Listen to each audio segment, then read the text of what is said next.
Hi everyone, I'm Yuto, and today on Statue I'm going to show you how to make a classic Japanese dish called Buri no Teriyaki, made with a fish called yellowtail. Let's get started. First, you're gonna need 2 thick pieces of yellowtail. It's also sometimes known as Japanese amberjack. Place them in a sealable bag and add 1 teaspoon of soy sauce and 1 teaspoon of mirin. Massage it until evenly coated. I didn't use this method for my other teriyaki recipes, but I'm using it here for yellowtail because it has a relatively stronger fishy smell. This method relies on the osmotic pressure of the salty soy sauce to draw out both moisture and oil from the fish thoroughly. And then we'll leave that to lightly marinate in the fridge for about 15 minutes.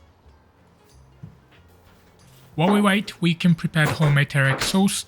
Grab a small bowl and add 2 tablespoons of soy sauce, 2 tablespoons of mirin, 2 tablespoons of sake, and 1 teaspoon of sugar.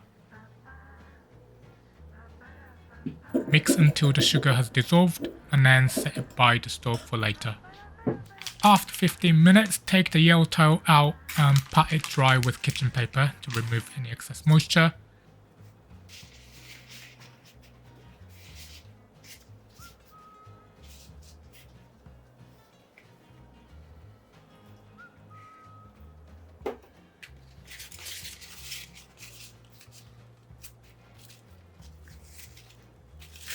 Now we're gonna coat them with cornstarch.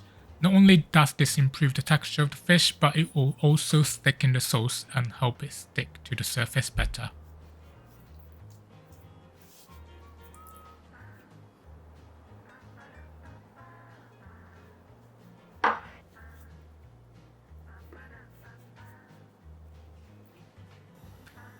Now let's cook. Heat a pan on medium and add about half a tablespoon of cooking oil.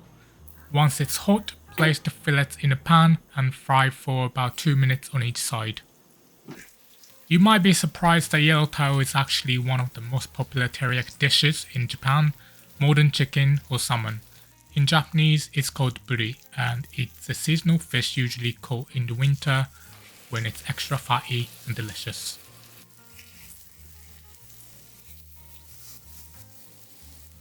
Okay, this looks good, so now we're going to increase the heat to high and add the teriyaki sauce from earlier. Keep moving the fish around and flip it occasionally to prevent burning. Continuously moving it will also ensure it's fully coated in the sauce. Once the sauce becomes thick and glossy, take the pan off the heat. Finally, plate the dish and drizzle any leftover sauce from the pan on top. Just so you know, like most Japanese dishes, this one is meant to be enjoyed with plain rice, so be sure to serve it with rice. And I have a free mobile app now where you can easily follow the steps during the actual cooking. This is a great way to use as an in-kitchen companion after watching my YouTube videos. The download link is in the description. Thanks so much for watching. If you want to learn more about this recipe, check out the article and recipe on my website. The link is on the screen now. Hope to see you in the next one. Thanks again.